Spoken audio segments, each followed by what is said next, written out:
የኔ ፍቅር ምን ሆነሽ ነው የምታለቅሽው? አጎቴ እኮ ሞተ። ብር አበደረና አጎትሽ? የስ ስለ ብር ነው የምትጨነቀው? የኔ ቆንጆ እሺ፣ ከዚህ ሙድ እንድትወጪ ቀልድ ልንገርሽ። እሺ። ዛሬ ብንጋባ ሰርጋችን ላይ ማን የሚያረፍድ ይመስልሻል? ያቺ እህቴ ናታ። እሺ፣ ማንስ የሚቀር ይመስልሻል? እሱን በምን አውቃለሁ? በእርግጠኝነት ብር ያበደረና አጎትሽ። እንዴ አንቶሽ አንተን ማላይበት የት ልሂድ? ለምን ቻይና ሄደሽ አትማሪም? እንዴት? በጌትዌይ ኮንሰልታንሲ ፉል የሆነ የቻይና ስኮላርሺፕ ለእናንተ ተዘጋጅቶላችኋል። በመረጡት ፊልድ ነው? በመረጡት ፊልድ ከዲፕሎም ጀምሮ እስከ ፒኤችዲ መማር ይችላሉ።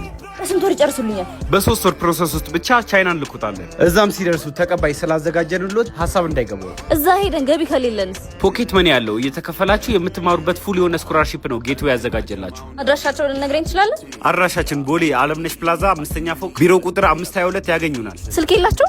ስልካቸውን እዚህ ጋር አስቀምጠዋለሁ። ካሌብ ነው የላከን ካላችሁ ደግሞ እስከ 15% ዲስካውንት ታገኛላችሁ። እሺ አጎቴን ብር አምጣ። ለራሱ ነው የምሰጠው።